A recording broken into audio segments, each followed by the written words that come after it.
Skirt model 1, the flayed cut. In our previous videos, we have considered the straight block and then the bias cut. Now we are looking at the flayed cut. And when we say flayed, what comes into our mind? Something that is flayed. It's actually flayed. Wow, good. This is an example of a flayed cut. My sleeve is flayed. It's wide at the base and narrow up there. It's flayed. Yeah, this is what gives a flayed cut. Bravo, I have it on, so it's easy for us to get the feel. Yeah, so how do we go about this? I have two methods of achieving a flayed cut, and I named it the 4 square method and then the cone shape. The 4 square method, that's this. You see it's a square, but if you count it, it's 4. 1, 2, 3, 4. How did I get this? This is my fabric. You know, this is our fabric. We like this kind of fabric, white. And I fold into 4 equal parts. Part 1 and part 2. That is how I got my 4 square. You might look for the name anyway, you may not get it, so I just named it that way for easy understanding, you know. And then the second method, I named it the coned shape.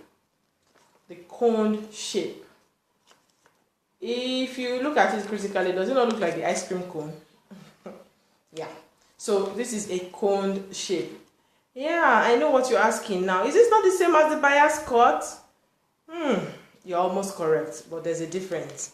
The bias cut had an excess at some point, but this doesn't have an excess. Both ends in the shape of a cone. It's sharp and pointed at this point, and then not as though it is slanted. It was just, this is the fabric, yeah, and then the slant was folded, not such that it folded to meet the end at some point, and then that this end too should also be sharp and this way, as against the diagonal cut that we had, the bias cut. You know, for the bias cut, we went this way. This is what we got, yeah. But for this cone shape, we're going this way. Why do we have these two methods? That's because the cone, the 4 square, has its limitations in length of flayed that comes out of it. There's a limitation. But the cone shape has more room for increased length as against this one, the 4 square. Then again, the 4 squared is actually a fuller flayed cut you get, but the cone shape is kind of restricted in terms of the width of the base. So when I'm doing a cone shape dress, this is just for the front, for example. It's just for the front block, even though I do my regular divided by 4. So I will have to make 2 cuts of this to give me the fullness that this would give me. Now, when do we use the cone shape and when do we use the 4 square? We use the 4 square when we're making short flay styles. Maybe a short flared skirt before the knee or about the knee, or maybe it's a skirt we're combining 2 different patterns, a straight skirt up and it ends with a flared under. Then the length too is still a determining factor. The fabric will decide the length of flared you get.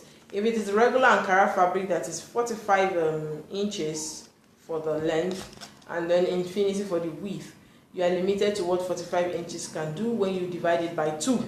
So you have just 22.5 to work with.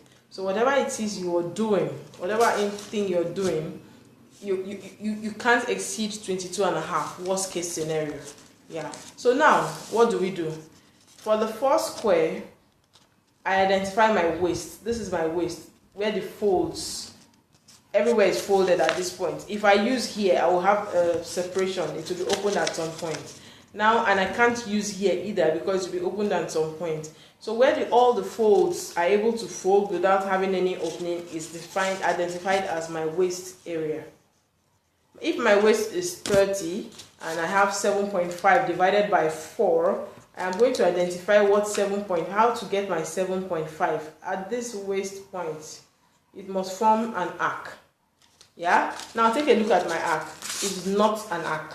It's not round like an arc. There's a reason for that. To achieve a smooth arc, you must work with your tape rule. You must work with your tape rule. You use your tape rule and place on this part of the waist to measure out. Can I have a tape rule, please, so that we can work with one and I show it to you? Thank you very much. So the tape rule, usually when we are making drawing lines, measuring actually, we place the tape rule this way on the work table, on the fabric, yeah. But for this by flayed cut, it's now this way so that it can roll easily. It rolls easily. If I'm doing this, I can't get my arc easily. You can try it. If you place it flat on the table and you try to curve, you won't have your arc easily. But if you place it this way, you see what I have done on the table like it's standing, and you need to curve, you find out that you can actually curve easily. Yeah. So my waist is 7.5 divided by, as in after the division, I have 7.5. So what do?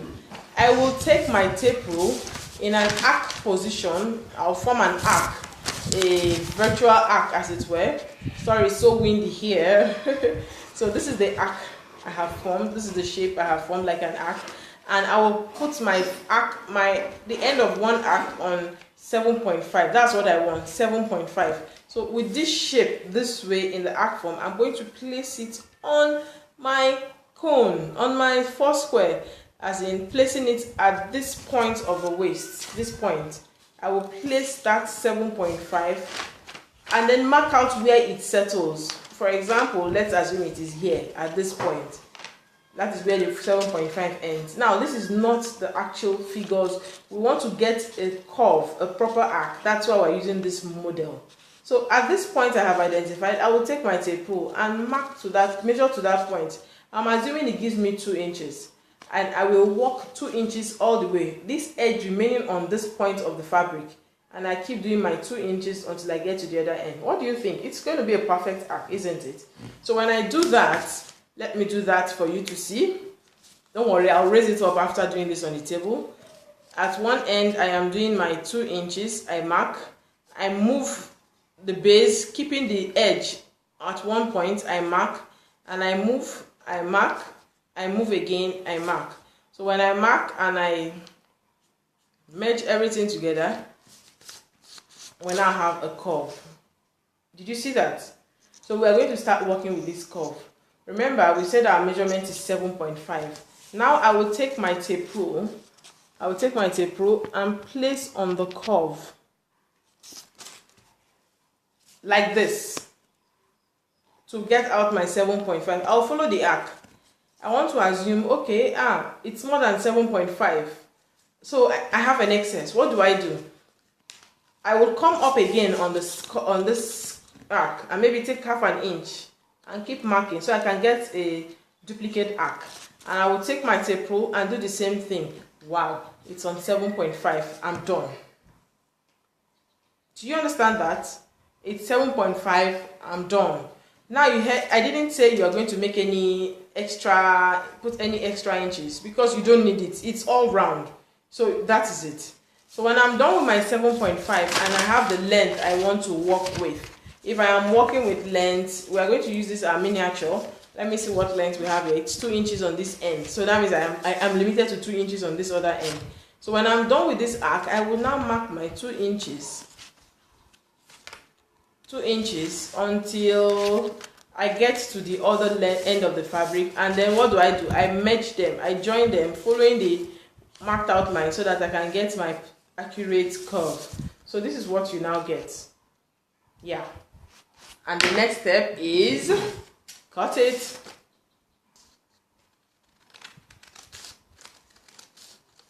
Yeah. So this is it. When you unfold, you have a flake. If it was on the fabric, you'll see it just dropping. This is a nice one. I wish it was a fabric. I would already use it. So this is what your flake looks like. If you keep unfolding, you have it. This is it. This is your waist point. When you wait, this is what you have, the feeling you have. So this is a 4 square